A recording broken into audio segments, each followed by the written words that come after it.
Hi, welcome to tonight's webinar on building parents' understanding of play to nurture infant and toddler mental health. It's great to have you all here tonight to talk about play as we celebrate Infant Mental Health Week. I'm Vicki Mansfield, Practice Development Officer with Emerging Minds. And it's great to see so many people logged on. Welcome to the few hundred people that we have currently logging on, and also welcome if you are viewing the recording later on after we've finished. So I'd just like to acknowledge Emerging Minds and the MHPN wish to acknowledge the traditional custodians of the lands across Australia upon which our webinar presenters and participants are located. And we wish to pay respects to the elders past and present and future for the memories, traditions, cultures and hopes of Indigenous Australians. And I'd like to acknowledge that I'm coming from a Awabakal country, and if you would like to share in the chat what country you're joining in from tonight, please feel free. So welcome to Series 4. This is the 6th and final webinar in the series on infant and child mental health. These webinars have been presented by Emerging Minds and the Mental Health Professionals Network.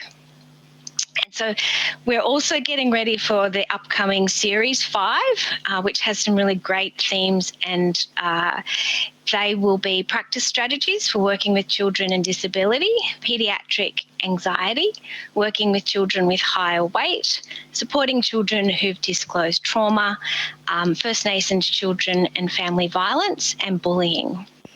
So if you'd like to receive an invitation, you can go onto the MHPN portal or www.emergingminds.com.au to subscribe. So lots of great things coming up in the next series as well. And we encourage you to complete the survey for us at the end of the presentation. And that's the lower right corner of your screen, and that really helps us to get feedback for tonight and prepare for the future presentations. So the learning outcomes you will have seen previously, but tonight we're all about play. So we'll be exploring the significance of play for infants and toddlers' mental health. We'll look at how interventions can be applied universally to all parents, but also to specific interventions, targeted interventions, and discuss parent-child vulnerabilities, and particularly exploring it from a multidisciplinary perspective. So lots of things to explore with play tonight.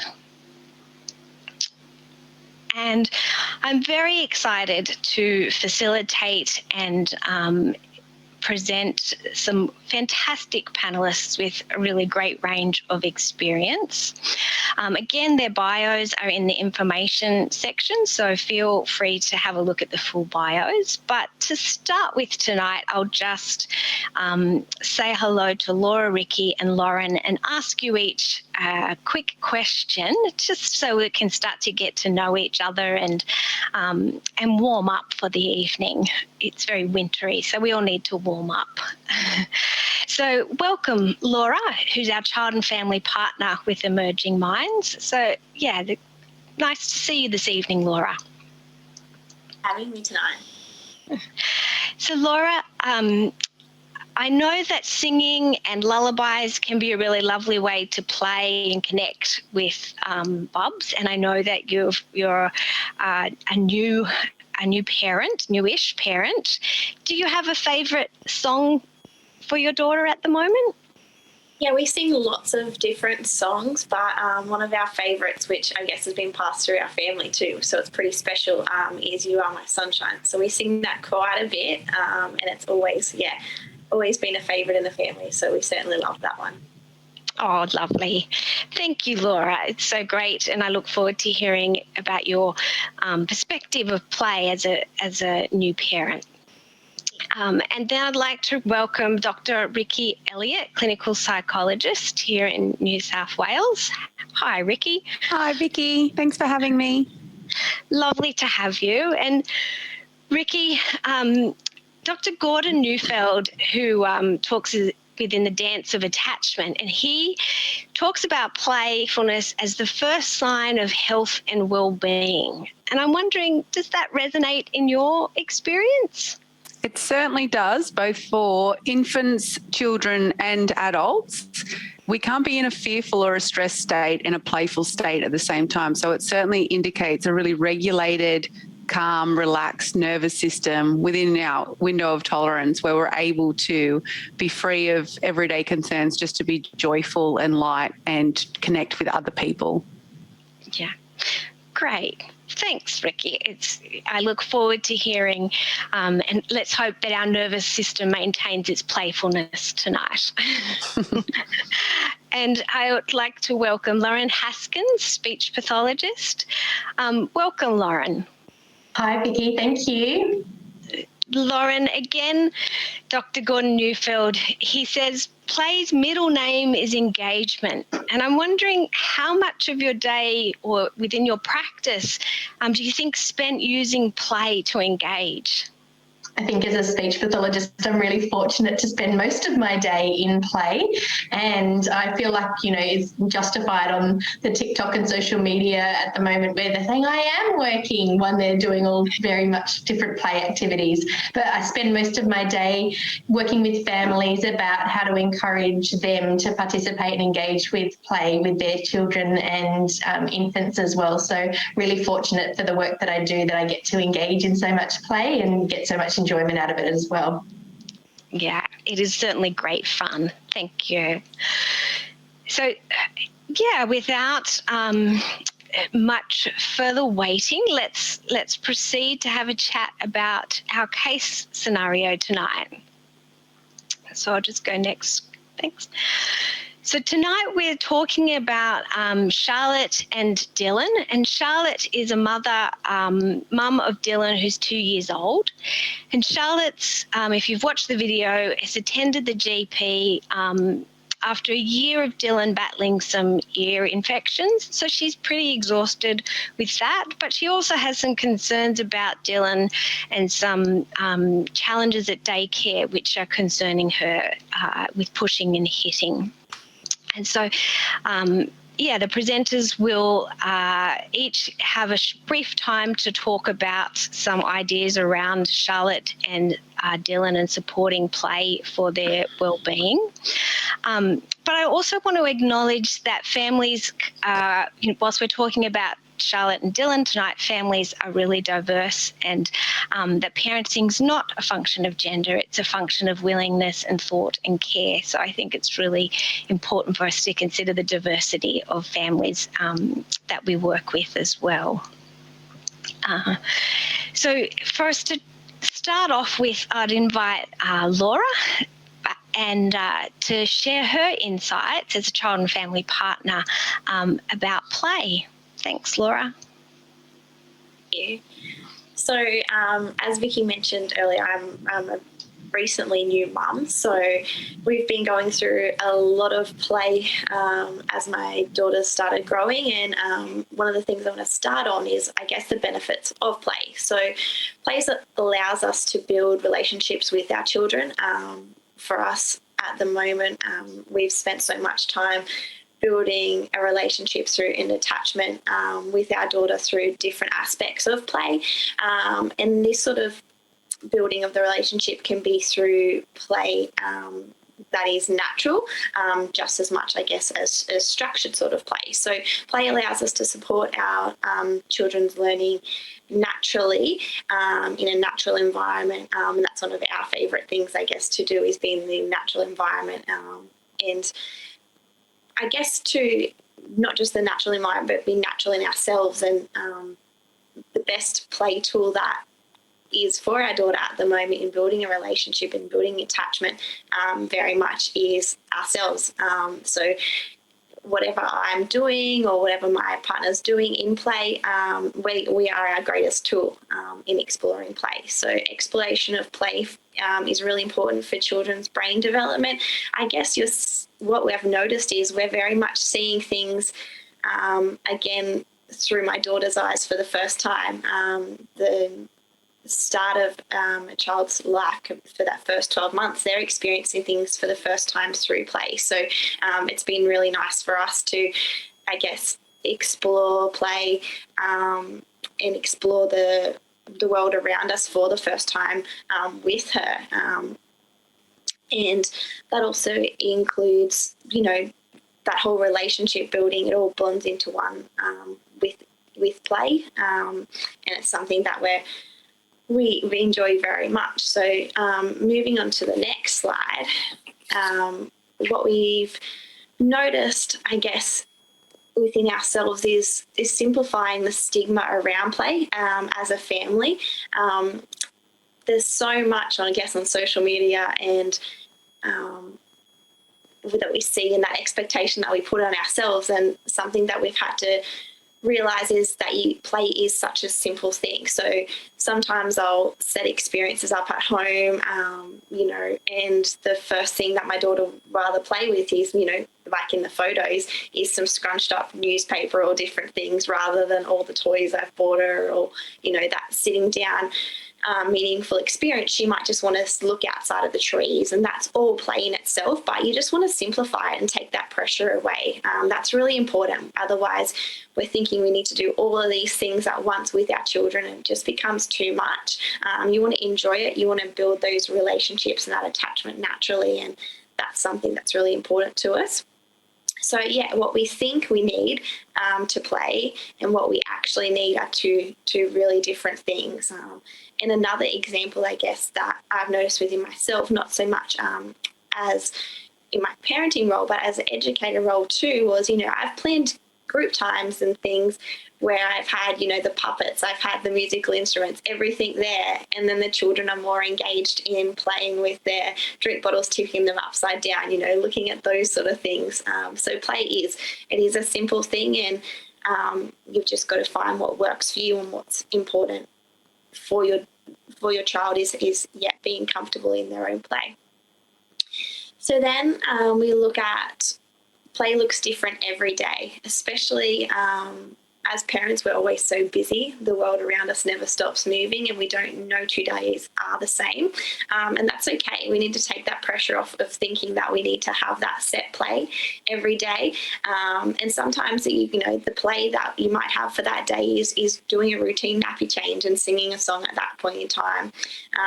As we take the pressure off ourselves as parents to have a set routine of play, it becomes more natural and we enjoy it a lot more. And then one of the most important things is to remain calm and accept each day as it is. It's obviously a lot easier said than done in the moment sometimes, but the more calmer that we can be, I think it reflects on our children. And as I said, some days I might wake up and, we'll go for a walk, we'll sit down and we'll read the books, we'll sing all these different songs, where, another day we might have had 2 hours sleep that night, and just singing a song at a mealtime, or going for a quick walk in the pram, that's our play for the day. But as I mentioned earlier, we're seeing these children are seeing things for the first time. So whatever that play is for the day, it's still important.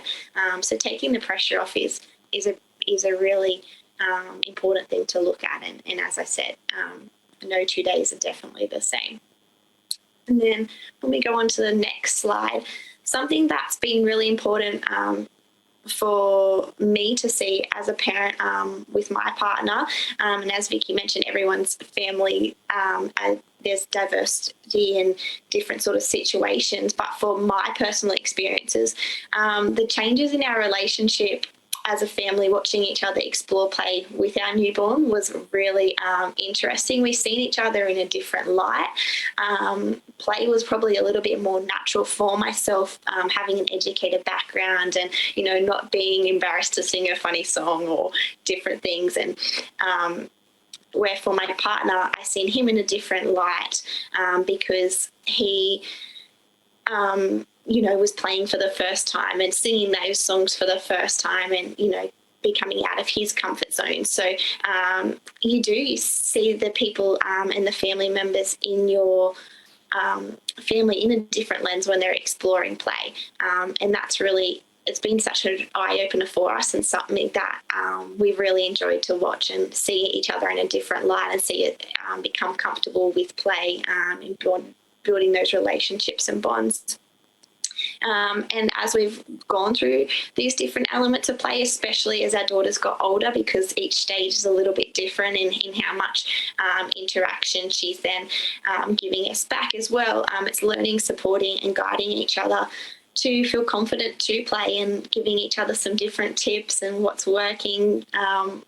One day might not be working the next in play, but that's okay, as long as we're supporting and guiding each other, and guiding those around us is really important for those sort of aspects.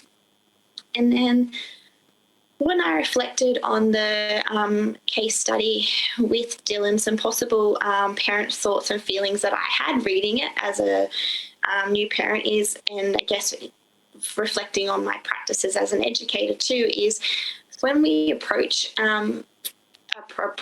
by people, and something so simple, like for us was when my daughter had her eczema, was I've constantly just thought, oh, I'm doing something wrong, or I've done something wrong for this to occur. And we put that blame back on ourselves, or we think somebody is saying something's wrong with our children. So I think it's really important from a parent perspective to reflect on how, I guess, the approach is given to us when you are relaying information about our children. Like I said, eczema is such a thing that I couldn't control, but when it was approached with me, with a GP and things, I felt like I had done something wrong. And you have that feeling of guilt, anxiety, that we as parents have done something wrong, that we're being judged on our parenting. And it's not that. We've just got to, I guess, because we always want to protect our children and we don't want anyone to think that something is wrong, the way it is approached and the way things are brought up, I guess I can feel for how Dillon's mum is feeling in those sort of things. And I think that's something that we can reflect on from the case study as well. And I thought the last quote was really important. It's embrace the unique way your child is blooming, even if it's not in the garden you imagined. As I mentioned, we like to, as parents, have control, feel like we know what's next. We want everything to go right for our children. We want to be their protectors, but sometimes it won't always be that way, but it's okay. And we just got to watch them flourish and grow in the way that, whatever journey is brought for them. So that's sort of my reflections on play and the importance of it, and what we've sort of explored as a family as a new mum. Thank you, Laura. That's wonderful. It's so great to hear your perspectives and to hear your journey so far. I think it's really important that we honour each of our journey of getting to know each other and play as well. So thanks so much. Thank you. And then I'll pass over to Dr. Rickie Elliot, and Rickie will share with us her perspective as a clin psych. Thanks, Vicki, and thanks, Laura. You covered quite a few points that I had in my presentation. So you covered how play is critical for all aspects of infant and toddler development, and so I won't go over that. As a clin psych, I think that my focus is how important play is as a critical foundation in infant mental health, and how it informs and impacts so much of that. Play is one of the most critical ways that we can influence attachment. Of course, attachment's influenced in other ways, but play is such an important way that we inform attachment. And from a sensitive, attuned caregiver that plays with their child and develops attachment, then the infant and toddler develops how to regulate emotions, and it's how they learn that they're seen, that they're worthwhile of love and attention. Their confidence and self-worth grows, and it's one of the ways that they build trust in their caregivers. Infants are hardwired for attachment and play almost from the beginning. So, they're hardwired to interact. And I guess play when we talk about infants, it's the basis of reciprocal interactions from very early on, from smiling, return smiles, gooing, talking, return back. It begins very early on in a baby's life. And I think one of the things I liked about what you talked about, Laura, that I want to emphasize is that it's all about relationships. There's no right way or wrong way to play. We do teach parents some play skills, but it's the foremost important thing is it's simple. It's about connection, it's about enjoyment and delight, and it's not something complex that parents have to think a lot about. I'll just move on to our next slide.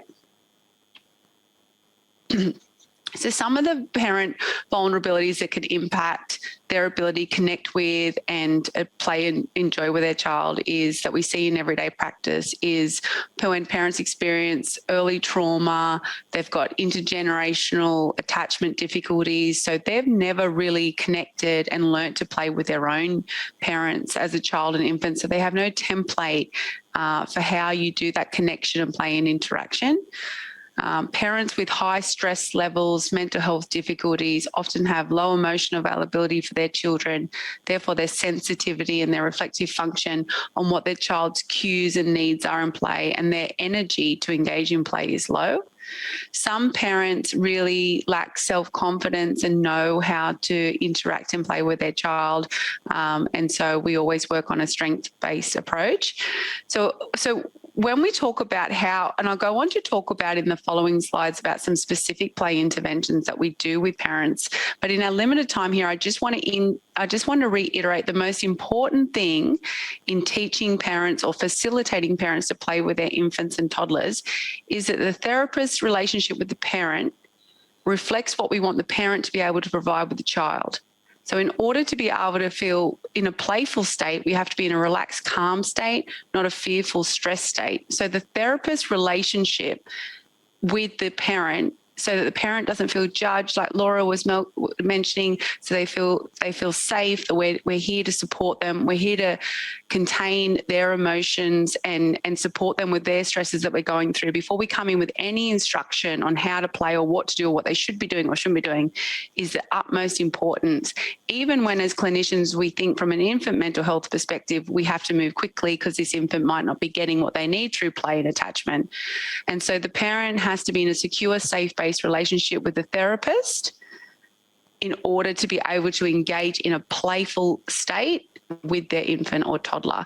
So it's always working on that as a primary point of call when we're talking about play. So when we look at our Charlotte Dillon case study, Charlotte's a single parent and she's been under significant stress. She's had 2 relationship breakdowns. It sounds like she's been through traumatic separation with the father of the children. She's isolated. She has limited support. She has limited time. She's exhausted. Dillon's had some physical health difficulties. Dillon would also be experiencing a lot of emotional trauma as well from the dad's described as aggressive and requiring supervision. So we really want to really validate and support Charlotte through all of that before we move into this is what Dillon needs and this is how we play with Dillon. When we're doing play-based interventions, we always work from a strengths-based perspective, and we always look for and highlight back to the parent either verbally or sometimes we videotape play interactions and show them back through video where the parent is meeting the child's needs through play, where the parent is through the play meeting the child's attachment needs. So in watching the video of Charlotte and Dillon, I would just highlight how she showed some moments of enjoyment where she was smiling and watching him blow bubbles at times. She was giving him cuddles at times. She rubbed him on his belly at times and kissed him on his head at times. Before we move into having a curious point of view of what Dillon is expressing in play initiatives that she could follow and build upon in play. For example, Dillon at one point went over to look at the toys on the bookshelf. And so we might reflect curiously back to Charlotte about, the toys on the shelf have caught Dillon's eye. I wonder what he's interested in there. If we were going to do a play-based intervention at that point in the GP's office. One of the things we always want to emphasise with parents is it's quality, not quantity of time. We can have an attitude of playfulness where we do moments of playful interactions of smiling and reciprocating enjoyment and delight. It doesn't have to be large blocks of time sitting down on the floor with parents. So that's a really important thing to acknowledge. These are some of the very specific on this slide interventions that we do in building dyadic relationship play with parents. I'm not going to go into them. We don't have time with this webinar, but I'm happy to answer any questions about it afterwards. But I think just increasing parents' quality of curiosity and following a child's leads. Where can we find enjoyment? Where can we share delight with our children is very important. We also, they're specific, those things there, they're specific therapeutic interventions. And the bottom one is community play-based interventions. So supported play groups for parents can be very helpful where parents are isolated or need support around play. Where we work at the Hummingbird Centre, we do supported play interventions through community swimming groups with mums and babies. So that's all very helpful, but it's also as Laura talked about, the simple interactions in daily life and an attitude of playfulness as quality, not quantity. I'll just move on to the next slide. So these are some of the child vulnerabilities that can impact the child's ability. It's always a dyadic experience. It's not just what the parent brings. And I think Lauren will probably talk about some of them in terms of speech and things like that in her presentation. So I'll finish up there. Thank you, Ricky. It's there's so much depth that can be explored. So thanks for sharing your insights into play and really a lovely capturing of what you noticed between Dillon and Charlotte, even in that small snippet. It was, such highlighting the importance of observations, but also the importance of looking for the strengths to reflect and validate. And so then I'll ask Lauren to share from her perspective as speech pathologist and that intertwining of communication and speech and relationship. So thanks, Lauren. Thanks, Vicki. And thanks to Ricky and Laura too, because as you said, Vicki, there's a lot of depth to what was mentioned from both of them, but there's a lot of crossover in the content as well. And so where I'm really coming from in terms of the case study for Dillon and Charlotte was that communication was identified as an area of concern or potential concern. And so that's what I've started off with in my part of the presentation, and to really look at early communication and what we're talking about when we look at early communication. So for us, early communication is looking at those first words or that early communication that occurs before, around 3 years of age. And so as the GP provided in this scenario, communication milestones are a really nice way of showing that children are expected to achieve certain tasks and certain communication milestones at certain ages. And that can really guide the families, but also other professionals about whether a referral to a speech pathologist may be helpful. Some of the triggers that let us know whether it may be important and helpful to see a child with some early communication concerns is if the child's slow to reach some of those milestones, if there's a regression in skills, or if there's a significant parent or caregiver concerns. But what I really wanted to highlight in particular, that even if a child isn't identified as having delays in their communication or difficulties in their communication, that there are ways to be able to support parents to help support their child's communication development, even if there aren't any of those concerns for the skills for their age. And touching on some of the things that Laura and Ricky spoke about, some of the most powerful ways for parents to be able to support their child's communication development is through play, and it's through through play because we know that it is that natural setting. It's part of families' everyday life and real life activities. And we know that there's such a huge link between play and communication because play allows for those interactions to be child-centred. And we know that language is developed when activities and routines are around what the child enjoys. And as Laura said in her presentation, that Laura was getting a chance to see things through her daughter's eyes. And so it's also, you know, parents and carers being able to see through their child's eyes to be able to support that communication as well. And so to touch on, you know, how communication and play do develop hand in hand. A lot of these points have already been mentioned by Laura and Ricky, but really to touch on the fact that what we're talking about here is that play is an opportunity for that interaction between a parent and a child, and that's how a child really does learn about the world around them, but learns about language in general. It's that opportunity for parents and children to be able to connect and to be able to take turns, and it's that time for them to be together. But we know that responsive communication and those interaction opportunities are particularly important for children who have language or learning difficulties because they need more time and more support from their main caregiver to be able to learn about the world. And so just like us, children communicate about what they know, and so they need to be able to know and experience things during play and throughout their everyday in order to be able to talk more and to be able to learn and be able to associate those words. So certainly there's a big link between communication and play. And the way that I, as a speech pathologist, like to think about play and communication is to really think about play as a way of building it into routines. So as we move into the next slide, what we're thinking about here is that play can be seen as rather than just, you know, either structured play where, you know, you've got those set activities or the idea and the adult perspective of what we're wanting to get out of play.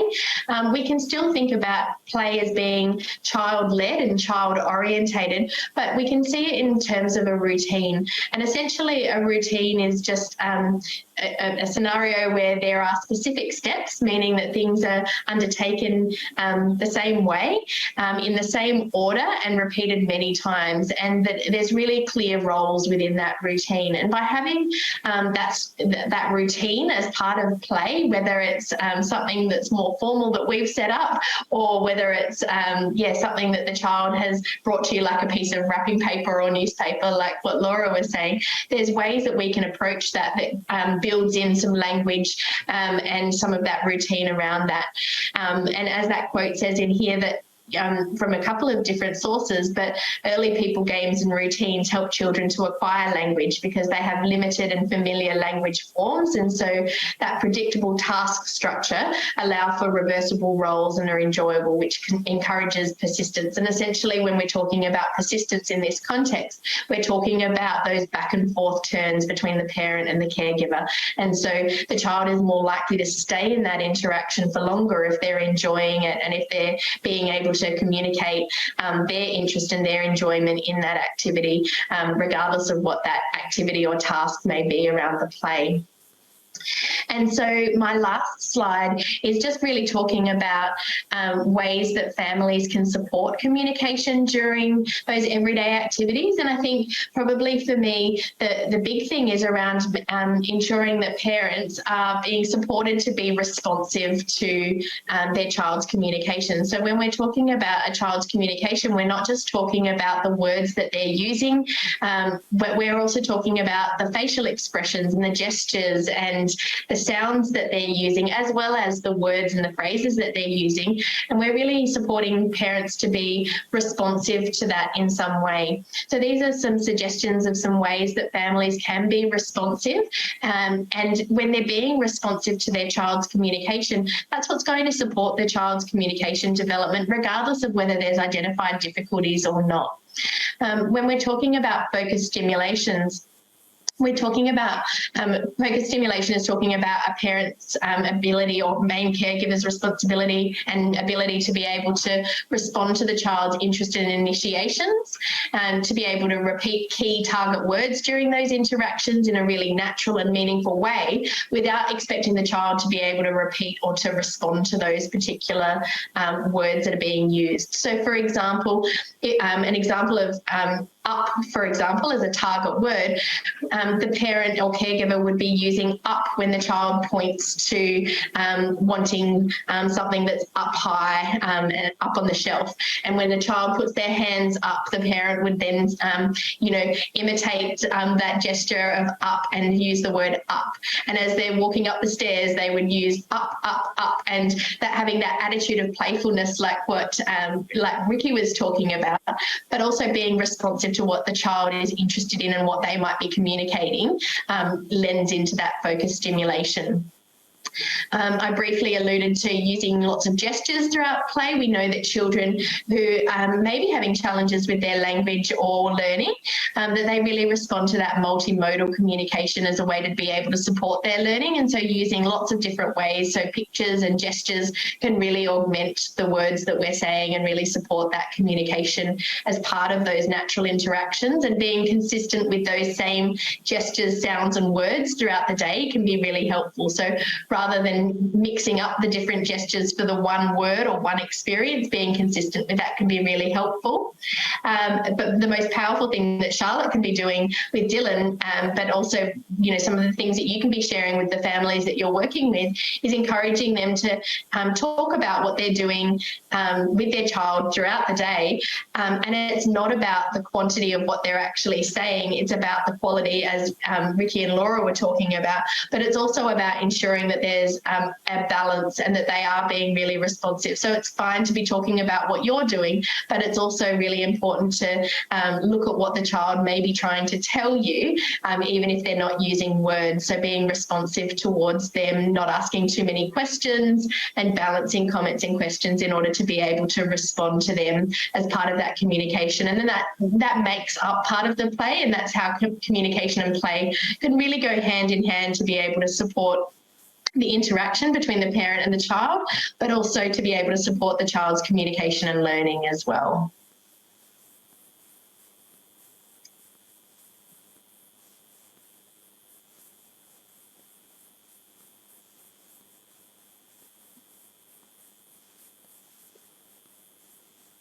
And have you finished there, Lauren?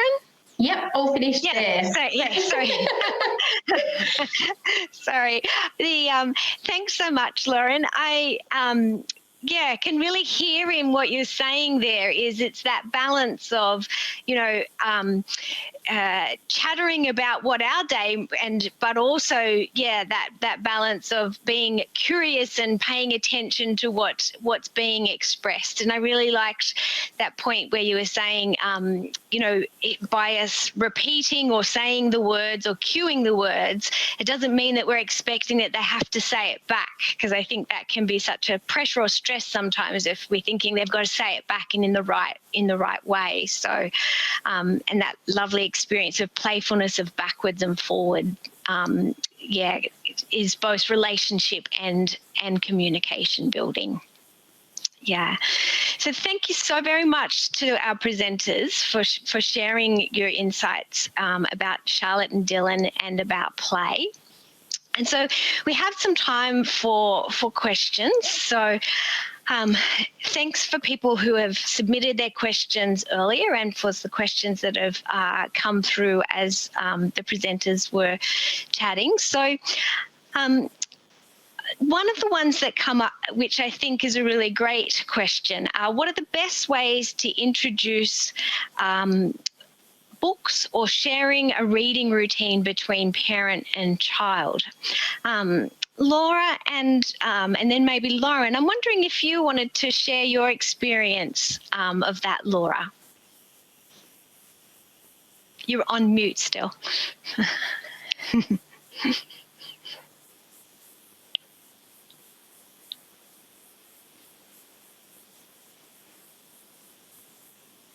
There we we go. I'll let you. Oh, there we go. Yeah.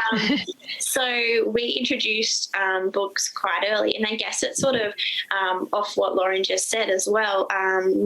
Like in very much knowing that my daughter can't speak yet, but just in sharing books from quite an early age was, I guess, that building of the relationship, but also building, different words, different sounds, the movements of our mouth even, and all those different things that come with books.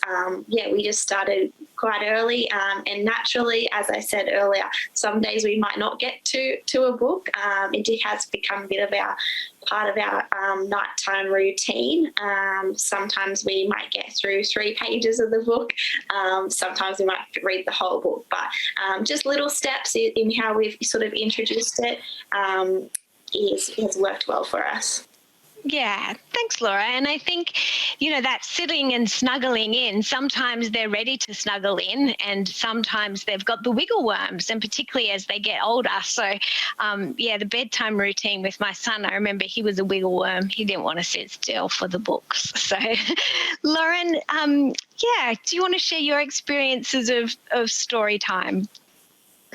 So I think initially the first thing that comes to mind with this question is that not coming at it with a particular idea of how a book should be read, and for us as adults, and coming with that idea, because we know that particularly young children explore books by mouthing them, by scrunching the pages, all of those kind of things, and that's really normal, and that's the way that they're learning about book reading, and to be okay with that. So taking that approach of looking at what the child is doing with a book and commenting on that, but also giving them that opportunity to show you something, or to be able to look at something that you can then respond to, can certainly be a really powerful way to build an interaction around book reading. And so book reading isn't just about picking up a book and reading it to your child. It's about sharing that book and turning it into a conversation. So, waiting and allowing your child to be able to look towards something that you can then comment on, and not necessarily reading things word for word or cover to cover, but you might be going back and forth, or and that's where that responsive element really comes in, and really letting your child take the lead in that book reading. And in the same sort of sense too, also, using their interests or the things that may be important to them. So for me and my children, looking at book reading, it was hard initially, but I found that they really liked looking at photographs. And so using photo albums and, maybe keeping the photo albums at a distance if they're a bit precious, but, using photos to be able to highlight that interest can also be a really powerful way to start that book reading. Yeah, Lauren, thanks. And I think, what I hear you saying there is that don't get too caught in being preoccupied with it, being really purposeful about it. So maintain that playfulness attitude. So that can be, sometimes it can feel like we get some lists as parents about what we need to do. So we need this much tummy time, we need this much reading time, and those sorts of things. And so it can feel a pressure. And so maintaining the playfulness sounds like it's important. Yeah. And there's been a few questions with this theme. And Ricky did talk briefly about this, but there may be some further things you might like to add, Ricky and Lauren, and particularly about working as a team collaboratively, because often parents will be seeing maybe, say, a social worker, psychologist, or a speech pathologist at the same time. So what are some ideas that can be useful for working with parents with a complex trauma history, where there is maybe not a positive experience of play? Ricky or Lauren, would you like to add anything further to our chat previously? I think I would just reinforce that the most powerful thing that we can do here is create a strong working relationship with the parent. So a safe therapeutic relationship is what is critical in order like I said before, if we want a parent to be able to connect and engage with and play with the child, they need to be able to have that containment with us first and that safety with us first, and for us to be able to then facilitate them to be safe enough to explore that with their child. So many clients that I work with that have a complex trauma history, have a history of lots of abandonment and rejection in close relationships, are actually quite anxious and at times even quite phobic of attaching and playing with the child, with their own infant, and so they need lots of support in being able to do that. That play doesn't come easily for these parents, and they're actually quite anxious of rejection from their own child quite often, and lack a lot of self-confidence in knowing how to engage and interact with their child. So their own relationship with us is critical. Coming with a strength-based approach is helpful. And where we do work in a multidisciplinary sense, which we do often, it's being able to have them feel safe that the professionals are able to liaise and discuss and work together in a collaborative team, I think is really helpful. Where parents are feeling really safe, we do like to do video-based interactive sessions with parents, because we find that being able to watch back interactions can often enhance a parent's ability to increase their reflective function and what their child's needs are and cues are in play, and look at, at times where they thought their child might be rejecting them, we can look back and look at what alternative things are happening in that space that could cause blocks in play, and how we can follow our child's lead and be curious in that play. So where they're safe enough and feel comfortable enough to engage in that is a really useful resource. Thanks, Rickie. And I think, that sounds like you're saying it's a step-by-step process, and safety is where we need to start, and building up that trust and engagement. Right before we get into the nuts and bolts of this is how you do it, yeah. Yeah. And I think that comment earlier about us being able to support people to feel relaxed enough, and that it can be really small noticing at first. It doesn't have to be, okay, we're sitting down for this amount of time and jumping onto videos. It's that really small step-by-step process. Small steps. I often introduce a playfulness too between myself and the clients. Even with complex histories, you'll often hear us giggling or laughing or whatnot as adults, mirroring what we're trying to do with the child as well. Yeah. Lauren, would you like to add anything? Yeah, I was just going to say, based on what Rickie was saying in terms of building that relationship, and what Laura was saying previously about the emotions that come with seeking out professional support about our child, I think it's also about having that relationship with the families, that we're not wanting to add to their load, that emotional load, but also the logistical load as well. That we actually, in working with families, we're actually wanting to work within how their family operates and how they are functioning as well. And so I think that's where having that family-centred approach to intervention is really important. But it's also about asking that question about what does play look like for you, or what do your interactions look like with your child, and not trying to align it to our own agendas about what it should look like, but to really be working with the family about what's going to suit and work in with them. So that would be the other thing that I would say, and that comes with having that good relationship and that solid relationship with the family from the professional's perspective.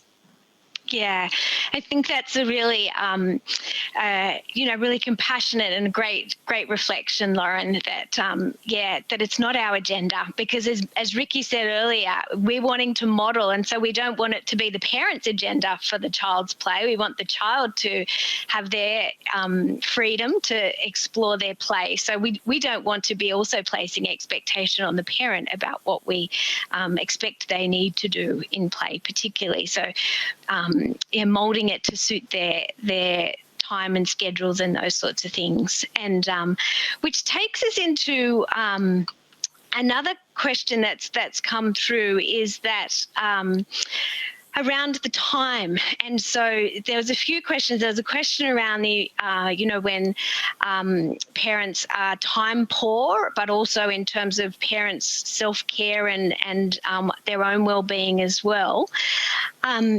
And how would we encourage time poor parents to be able to set aside time for play, or to fit in play instead of handing children over to their electronic babysitters. And so I think this is a really topical question often, and it can come in with some pressures. And so I'm wondering, Laura, would you like to share your insights about time and self-care and the pressures of that? Well, it's definitely a juggle, isn't it?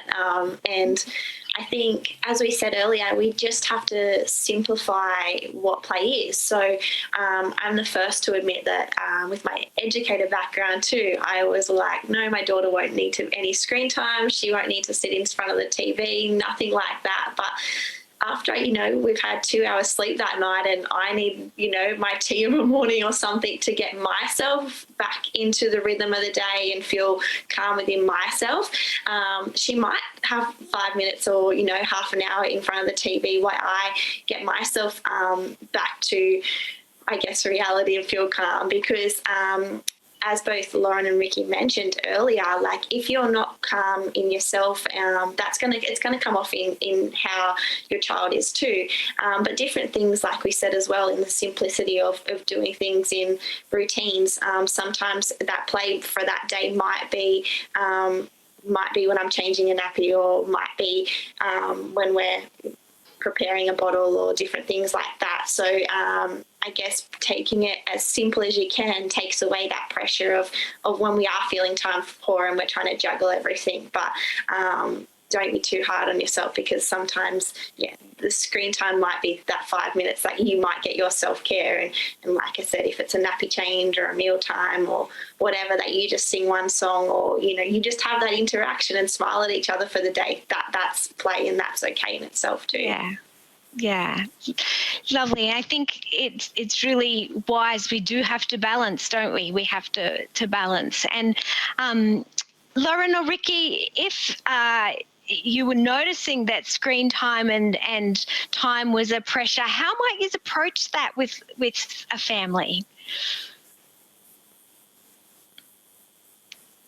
I think that, and if I relate it back to this case study, I guess, as an example, where she uses that to have her own time to gain support from her doctor, I would just validate how exhausting and overwhelming that is for this single mum, and actually everything that she is carrying on her plate, and that, of course, with limited resources and lack of family and social support, that's her one babysitter, her one reprieve. And I think that we would definitely, you spend a lot of time there, and a lot of time on containing everything that mother's being held before you move into anything else. Otherwise, it's really not going to work. And it's all really quite valid and true. I think that what Laura just said then is just perfect and spot on. It is then, I wouldn't put any pressure as a clinician on the mum to sit down for chunks of time to begin with at all. It would be, okay, it's the attitude of playfulness. My children are a bit older now, but my 8-year-old, she likes to play pranks on me. And the other day I jumped out and scared her. She was delighted, that I jumped out and scared her, and I was in a very playful state of mind, an attitude of playfulness. And we shared a moment of delight and giggles, and it lasted 30 seconds, and her cup was filled right off, and off we went our separate ways while I was washing up and she was doing whatnot. And so it's exactly what Laura said. It's while you're changing the nappy, a few exchanges of smiles or giggles. It's one song, it's one book, it's one. And for the mother in this case study, it was the rub on the belly, the cuddles, before we then over time develop into how we could increase following the child's initiatives in play more, spending more quality time sitting down. I would do it in a graduated phase. Thanks. Anything to add, Lauren?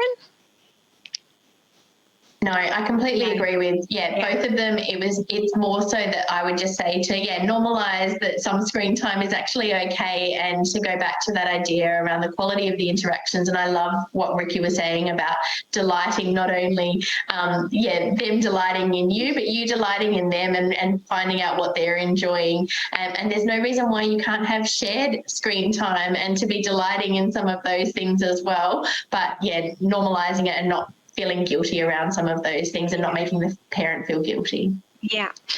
And why I have you off mute, Lauren, I'll jump to another question that's come through is that how would you adjust the strategies for children with learning difficulties? As I briefly mentioned in the presentation, that we know that children with language and or learning difficulties require a little bit more time, and they may need more exposure to language in order to be able to learn and to be able to communicate. And so I think one, being aware of that they need more time, but also the other thing that can be really helpful is that multimodal communication. So whenever you're communicating with a child with potential learning and language difficulties, is to be pairing that with some of those natural gestures. It doesn't necessarily mean that you need to know sign language or anything like that, but when you're talking about a drink, using drink as a gesture. When you're saying that you're going to go into the other room, pointing about the other room that you're going to go into. So using some of those natural gestures or using pictures, those kind of things can certainly be really helpful. And then knowing and being aware of that you may require even more repetitions of particular words and particular experiences in order to be able to support a child with some of those language and learning difficulties. Thanks, Lauren. It's and I think, you know, what stands out for me listening is that you know, it's really attuning to that unique little individual child. So it's kind of not having a broad brushstroke, but really paying attention to specifically what excites them, and also specifically paying attention to how we can modify my play to meet their needs. And so that's all about our promoting infant mental health, isn't it? If we're meeting needs and modifying to their unique little authentic selves, then we're certainly addressing their emotional, social and cognitive. So one of the other questions that come in was how can we encourage parents in play as a free resource rather than maybe, you know, structured sensory classes or specific activities, and help them understand how play is simple but meaningful. And I know that you have mentioned that a few times, but I'm also wondering if there is a role for supported play as well. I'm wondering if, Laura, do you have any comments about how to encourage that from your experience? Yeah, I think there is time for I guess that more structured play as well. I know for me, sometimes it's good when you're sitting at home trying to interact, you know, yourself. It might be calling a friend or you know, meeting up at the park or something, and we do that quite often, where it's good for the children just as much as it is for you to have that interaction and watch, you know, not just only the children interact together, but in that more structured environment, but you know, and you get tips and tricks off what someone else is doing and watching that sort of sentence sort of way as well. So I guess that's one way that you can naturally go into more structured things and you feel confident to, I guess, go in that. Not always do you feel confident, but I guess if you have a friend or you start going slowly, it's going to build your own confidence in play and with your own child as well. But yeah, again, it's having, I guess, a balance of both the simple and the structured, but there is ways that you can have the sort of structured play in those sort of things, and it's just as good for the children as it is for our own well-being, I think. Yeah, to those special things. It's and I'm wondering, Lauren, I'm wondering if, from your perspective, do you have a sense of where supported play or where free play is kind of suited for families? I agree with all of what Laura was saying. And essentially, from my perspective, I think that we know that trained parents can actually be just as effective and, if not more effective, than professionals in supporting their child's communication. But the key thing there is trained parents. And so I think it is a balance between working with parents to be able to support their child in play and in that free play kind of environment. And I think that that's where the role of, and like what Laura was saying, being able to jump in and do that structured play. It's about getting those ideas and getting that training and getting that structure. They can also get that, one-on-one with professionals if they are seeking some of that support, but it can happen quite naturally and organically in parent groups or supported play groups. But that training element is really important. So I think, it's all about that balance. And then I think part of our role as professionals too is also to be finding and exploring ways to be able to support a parent to be able to do play during their everyday activities and during their everyday routines, so that they can feel confident to be able to do that without it adding to their load, but also so that they can feel really confident to do that without the structure and without the need to go to some of those supported play groups too. So it's, I think, a bit of a balance, and a bit of I'll have both. I'll have both rather than one or the other. And I think that sense of exploring with the parent what their safe space is to start with. So sometimes I remember playing some games. I was like, oh gosh, here we go again with but then there's other games that I would be really engaged in. So knowing where the parent's comfort is important.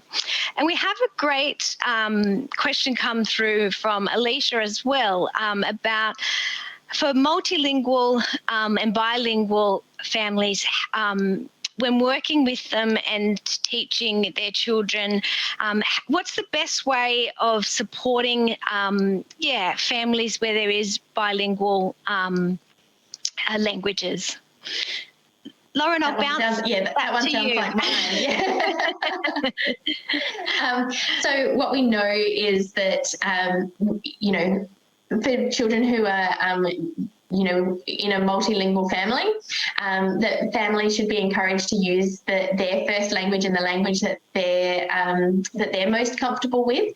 And in terms of working with children and families, it's about encouraging the family and the parents not to code switch as much as possible. So meaning for them to be consistent with the language that they're using. So when they're using one language, to stay in that one language for that interaction or that experience before moving on to that second language. And so that helps the child to be able to learn that language. There is no issues with children being exposed to multiple languages, and that exposure can be really helpful for them to be able to learn all of those different languages. It's more around the consistency of the use of the language, and where children can have challenges around learning multiple languages is if there's lots of crossover between those languages. And essentially the reason for that is because the child doesn't learn to associate that particular word with whatever they're experiencing in that moment, because it's too inconsistent. So like what I was saying earlier, that consistency with what words and gestures and things that you're using, it's really important that you're really consistent with the language that you're using. So I had a friend that her family spoke Dutch, but they only ever spoke Dutch at the family table. So whenever they were sitting down at the table, they spoke Dutch, and as soon as somebody got up to move away from the table to clear the table or whatever, they would then speak English. And so just being consistent about when that's used, and it may not be as structured as that, but making sure that there isn't that crossover is probably the key message there. Yeah. Thanks, Lauren. And we probably have time for one more, and I think this is in child-centered play therapy, the therapist avoids praise. Is it better for parents to praise instead of holding it during play. Rickie, I know we've not been talking about child-centred play therapy specifically here tonight. We're talking more about dyadic play therapy, but do you have any thoughts around or reflections around withholding praise, or how we might talk with when we're in supporting parents in dyadic play? Yeah, I think that was in my slides, but I probably didn't actually mention that the focus of tonight is dyadic play rather than child therapist play. However, the same response. I think if a parent wants to praise a child in play, I think that's very okay. And especially if the parent is enjoying in or delighting in something that the child is doing, there's nothing wrong with praise, and children lap up praise.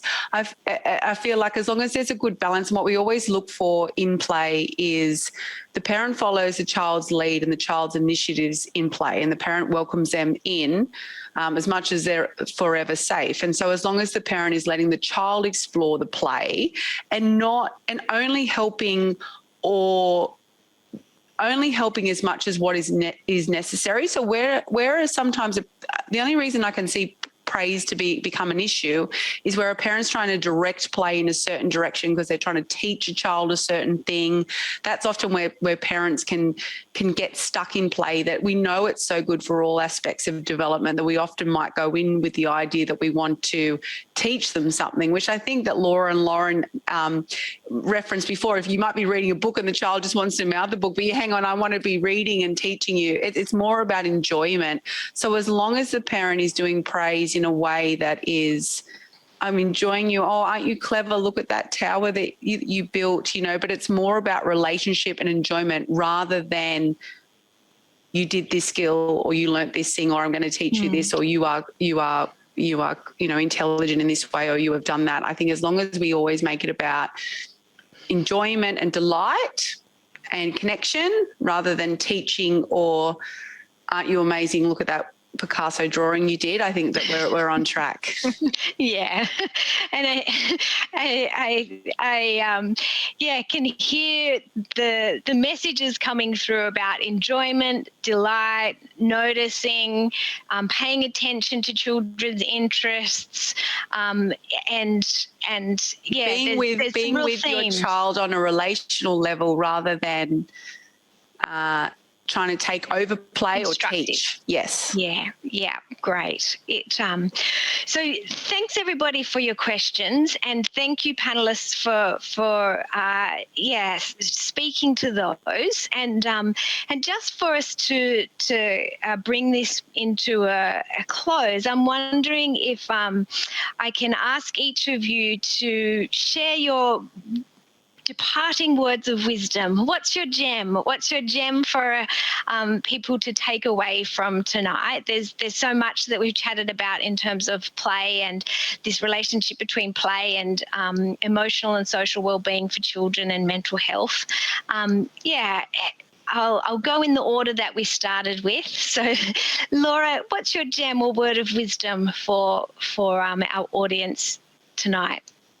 I think as a parent, it's just, keep it as simple and take the pressure off yourself. You don't have to have all these U-boot toys, just being there, having that relationship and attachment with your child. You're the best tool that they can have to play with, and that beats, most things overall. And after all the examples we gave tonight, you being there, and whether it's a smile, whether it's a cuddle, whether it's just watching them engage or, like I said, seeing things through their eyes again for the first time, that's really important. And I don't think, any toys or anything can beat that. But you just got to take the pressure off yourself and enjoy it, because 9 times out of 10, if they're enjoying it and they're calm, we're going to be enjoying it and we're going to be calm as well. That's my passing message, I guess. Your gem.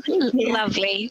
Thank you, Laura. And the second best toy after a parent is a box, an empty box that the toy come in. So thanks so much, Laura, and I really appreciate you sharing your insights tonight. And Rickie, what's your parting word of wisdom or gem to take away from tonight's discussion? I think I'm going to just mirror exactly what Laura said from a therapist point of view, which is what we want to do therapeutically as well, is that as therapists, take the pressure off yourself that you've got to know the precise way to teach parents how to play or connect or interact with their children, and you are there to be curious with the parent, to build relationship with the parent, to enable them to then have the ability to just watch their child, be curious with their child, notice their child, follow their child's lead, enjoy it and connect with their child. And it's quite simple, and it's about quality, not quantity. And it's a very gradual process. Thank you. Thanks so much, Rickie. It's been lovely to have you with us. And Lauren, the final word of wisdom. For me, it's about how do we support parents and families to be able to have those quality interactions with their child, and the way that we can support that as clinicians and as therapists is around that relationship, like what Rickie was saying, but it's also around ensuring that we are consistent with what we're sharing, so that the parents can be consistent with what they're sharing as well with their child. So consistency around the quality of those interactions. It's not about the quantity. It's about consistency in what we're doing in the small little parts throughout the day, so that way we're really adding to the quality of those overall interactions with children during play and throughout every day. Yeah, thank you, Lauren. I really like that consistent messaging is really helps that sense of security and safety for both all the family. Thank you so much.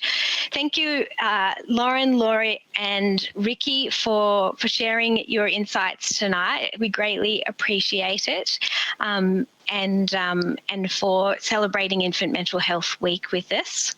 And so, yeah, I would just like to mention, if people want to explore more around infant and toddler mental health, Emerging Minds has released today Keeping the Infant and Toddler in Mind.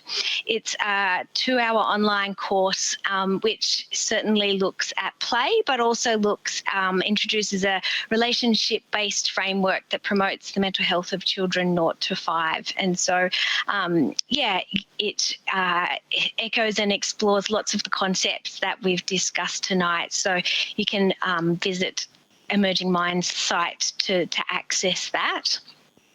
And then also, thank you all for participating tonight and for the great questions, and for listening and reflecting through the presentation. So we'd really appreciate if you could pop onto the survey link, which is in the top right-hand corner of your screen, and complete the feedback survey. And that really helps us guide and build on our webinars for the future, so that would be greatly appreciated. You'll also receive a statement of attendance, which comes out in the next 4 to 6 weeks, and a link to the recording, which will also be out within that time. So they will be available in the near future as well. And also in the information icon, there is a list of resources that are appropriate for practice. There's some really great resources that are particular to play, but also for various groups, etc. And I'd encourage you to have a look at the resources on the information icon as well. For more information about Emerging Minds, you can visit www.emergingminds.com.au. And as I mentioned earlier, there's quite a few upcoming webinars which are listed as practice strategies for working with children, paediatric anxiety, and working with children with higher weight. But coming up in July with MHPN is the collaborative care for people living with tics and Tourette syndrome. So there are some other great webinars to keep your eye out for. And this webinar was co-produced by MHPN and Emerging Minds for the Emerging Minds National Workforce Centre for Child Mental Health project. And that project's funded by the Australian Government Department of Health under the National Support for Child and Youth Mental Health program. And MHPN supports 350 networks across the country, and they can be online like we were tonight, or they can be of local networks. And so, yeah, you can join local networks, or if you want to start a local network, there's supports available on www.mhpn.org.au. So lots of great resources there. And lastly, thank you so very much, everybody, for joining us tonight. And I really appreciate, and thank you once again to the panelists for your time and wisdom. And yeah, wishing you all a warm and relaxing evening. And may your next day be filled with playfulness and well-being. Thanks, everybody.